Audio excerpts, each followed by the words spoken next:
नमस्ते दोस्तों, Shelley's kitchen में आपका स्वागत है। आज मैं फिर से आप लोगों के लिए एक नई रेसिपी लाई हूँ। आज जो मैं रेसिपी लाई हूँ, आज मैं ये मसाला काजू की रेसिपी लाई हूँ। ये खाने में बहुत ही टेस्टी लगते हैं और बहुत ही झटपट बनकर तैयार हो जाते हैं। आप इन मसाला काजू को एक बार बना लीजिए और आप इन्हें 1 से 2 महीने तक आराम से स्टोर कर कर रख सकते हैं।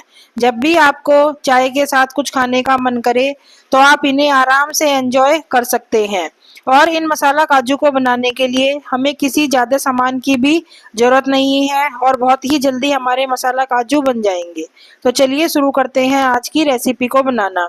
इसके लिए यहाँ पर सबसे पहले मैंने 300 ग्राम जो मैदा लिया है और अब हम इसमें आधा छोटी चम्मच जो है अजवाइन को क्रश कर कर डाल देंगे। आधा छोटी चम्मच ही हम यहाँ पर नमक डालेंगे, आधा छोटी चम्मच हम यहाँ पर बेकिंग पाउडर डालेंगे और आधा छोटी चम्मच ही हम यहाँ पर बेकिंग सोडा डालेंगे। और अब हम उसके बाद इसमें 75 ml के करीब जो है ऑयल डाल देंगे, जिससे कि हम अपने मैदे में मोयन अच्छे से लगा सकें। अब हम बिल्कुल एक साफ हाथों से ऑयल को मैदे में अच्छे से मिक्स कर लेंगे, ताकि हमारा जो ऑयल है वो मैदे में अच्छे से मिल जाए। और जितने अच्छे से मोयन लगेगा उतने अच्छे से ही हमारे मसाला काजू बनकर तैयार होंगे। अब यहाँ पर मैदे में ऑयल अच्छे से मिक्स हो गया है और जब हम इसकी मुट्ठी बांध रहे हैं तो आराम से बंध रही है। अब हम बिल्कुल थोड़ा थोड़ा सा पानी डालकर इसका एक सख्त सा आटा गूंथ कर तैयार कर लेंगे। हमें यहाँ पर बिल्कुल भी लूज आटा गूंथ कर तैयार नहीं करना है। अब हमारा जो आटा है वो बिल्कुल अच्छे से गूंथ कर तैयार हो गया है और अब हम इसको एक कपड़े से ढककर 10 से 15 मिनट के लिए छोड़ देंगे। तब तक हम इसके लिए एक मसाला बना लेते हैं।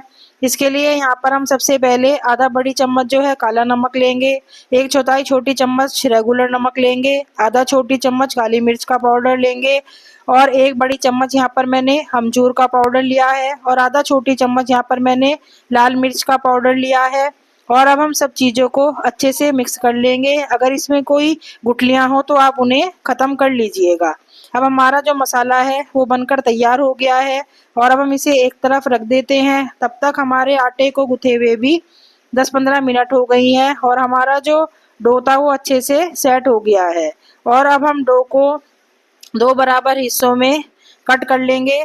यहाँ पर मैं नाइफ की हेल्प से इसे 2 बराबर हिस्सों में कट कर लूँगी। अगर आप चाहें तो आप इसे एक बार में ही बेलकर तैयार कर सकते हैं, लेकिन मैं इसे 2 बार में बेलकर तैयार करूँगी। और अब जो एक पार्ट है उसे हम ढक कर रख देंगे, ताकि वो बिल्कुल भी सूखे नहीं। और जो अब हमने एक पार्ट लिया है, अब हम उसे बिना मैदा बिना ऑयल लगाए ही अच्छे से बेल लेंगे। इसमें हमने क्योंकि काफ़ी सारा ऑयल डाला हुआ है तो ये बिल्कुल भी चिपकेगा नहीं। हमें इसे ना तो बहुत ज़्यादा पतला बेलना है और ना ही बहुत ज़्यादा मोटा बेलना है। जितनी थिकनेस का मैंने बेलकर तैयार किया है इतनी ही थिकनेस का आपको इसे बेलना है। और अब हम एक कैप ले लेंगे किसी भी बॉटल वगैरह की और उससे हम इसके काजू कट कर लेंगे। अगर आपके पास कोई राउंड शेप का कुकी कटर हो तो आप उससे भी इसके काजू कट कर सकते हैं। जिस तरह से मैं वीडियो में दिखा रही हूँ इस तरह से आप इसके काजू कट करिएगा तो जो वेस्टेज है वो बहुत ही कम निकलेगी। और अब हम अपने सारे इसी तरह काजू कट कर कर तैयार कर लेंगे। अगर हम इसे बहुत ज़्यादा मोटा बेलेंगे तो ये जब फ्राई होंगे तो और भी ज़्यादा फूल जाएंगे, इसलिए हमें इन्हें बहुत ज़्यादा मोटा बेलकर तैयार नहीं करना है। और अब हमारे जो काजू थे वो यहाँ पर एक बार के सब कट कर तैयार हो गए हैं और देखिए कितना कम जो डो है वो हमारा बचा है, जिसमें हमारी कोई भी बहुत ज़्यादा वेस्टेज नहीं हुई है। और जो डो बचा है उसे हम वापस से इकट्ठा कर लेंगे और जो हमने डो को पहले ही बचा कर रखा हुआ था उसके साथ हमें इसे अच्छे से मिक्स कर देंगे, ताकि हम इसे दोबारी बार से बेल सकें। यहाँ पर मैंने सारे डो को इकट्ठा कर लिया है और उसी डो में मिला दिया है जो हमने पहले ही अलग कर कर रखा हुआ था और इसे भी हम बेल कर इसी तरह इसके काजू कट कर लेंगे। और जो हमने काजू कट करे हैं उन्हें हम फ्राई करने के लिए डाल देंगे। यहाँ पर मैंने एक कढ़ाई में ऑयल डालकर पहले ही गर्म होने के लिए रख दिया था और जब हम इसमें एक काजू डालकर देख रहे हैं तो हमारा काजू तुरंत ऊपर नहीं आ रहा है। इसका मतलब हमारा जो ऑयल है वो बस अच्छे से गर्म हो गया है। हमें इतना गर्म ऑयल ही चाहिए और गैस की फ्लेम जो है हमने बिल्कुल लो की हुई है। और अब हम यहाँ पर जो हमने काजू को कट कर कर रखा हुआ था वो ऑयल में डाल देंगे और अभी हम इन्हें बिल्कुल भी छुएंगे नहीं, क्योंकि हमने इसमें बेकिंग पाउडर और बेकिंग सोडा डाला हुआ है, तो ये टूट भी सकते हैं। इसलिए अभी हम इन्हें बिल्कुल भी छुएंगे नहीं और गैस की फ्लेम हम लो ही रखेंगे। और जब ये इस तरह से तैर कर ऊपर आ जाएंगे तो हम गैस की जो फ्लेम है वो हल्की सी बढ़ा देंगे, ताकि ये बिल्कुल अच्छे से सेट हो जाएं। उसके बाद ही हम इसमें चमचा चलाएंगे और अब हम इन्हें अलटते पलटते हुए तब तक अच्छे से फ्राई करेंगे जब तक कि इन पर एक अच्छा सा गोल्डन कलर नहीं आ जाता है। हमें इन्हें डालते ही एकदम नहीं चलाना है, थोड़ी देर के बाद ही चलाना है। और गैस की फ्लेम हमें अब लो टू मीडियम ही रखनी है और इन्हें हम अच्छे से अलटते पलटते हुए सेक लेंगे। ये जो मसाला काजू है ये खाने में बहुत ही टेस्टी लगते हैं और आप इन्हें किसी को बनाकर एज ए गिफ्ट भी दे सकते हैं और आप किसी भी त्योहार पर इन्हें बनाकर रख सकते हैं।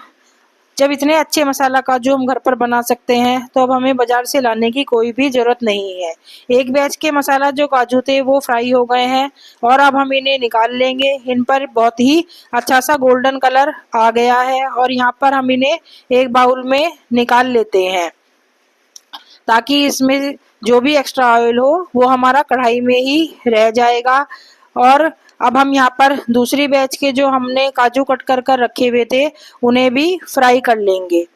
अगर आपके काजू एक बार में फ्राई हो रहे हैं तो आप उन्हें एक ही बार में फ्राई कर सकते हैं, लेकिन मैंने यहाँ आज इन्हें 2 बार में फ्राई कर कर तैयार किया है। अब हम सेकंड बैच के काजू भी ऑयल में डाल देंगे और जिस तरह से हमने पहले काजूओं को फ्राई किया था वैसे ही इन्हें भी फ्राई कर लेंगे। और जो मसाला है वो हमें बिल्कुल गरम गरम काजू में ही लगाना है, तभी ये हमारे काजुओं पर अच्छे से चिपकेगा। अब हम लगभग आधा मसाला जो हमने तैयार किया था वो काजुओं पर डाल देंगे और इन्हें अच्छे से उछाल लेंगे, ताकि जो मसाला है वो हमारे काजुओं पर अच्छे से चिपक जाए। यहाँ पर अगर हमारे काजू ठंडे हो जाएंगे तो जो मसाला है वो अच्छे से बिल्कुल भी चिपकेगा नहीं, इसलिए हम इन्हें गरम गरम पर ही मसाले को लगा देंगे। जब तक हमारे जो सेकंड बैच के काजू थे वो भी बिल्कुल अच्छे से फ्राई हो गए हैं और उन पर भी एक अच्छा सा गोल्डन कलर आ गया है, उन्हें भी हम बाउल में निकाल लेंगे ताकि हम इन पर भी अच्छे से मसाला लगा सके। यहाँ पर मैंने सारे काजुओं को निकाल लिया है और जो बाकी का बचा हुआ मसाला है वो हम इन काजुओं पर डाल देंगे और इन्हें भी हम अच्छे से मिक्स कर लेंगे। अगर आपको लग रहा है कि आपका मसाला ज़्यादा है और आपको कम खाना है तो आप यहाँ पर थोड़ा सा कम डाल सकते हैं, लेकिन जितना मैंने डाला है वो बिल्कुल परफेक्ट मसाला है। और हम इसे भी अब एक बार अच्छे से उछाल लेंगे और जो हमने पहले मसाला लगाकर तैयार किए थे काजू उन्हें भी हम इसी के साथ मिला लेंगे और अब हम इन्हें एक प्लेट में सर्व कर लेते हैं। ये देखिए कितने अच्छे हमारे जो मसाला काजू हैं वो घर पर बनकर तैयार हो गए हैं और ये बहुत ही सॉफ्ट बनकर तैयार हुए हैं।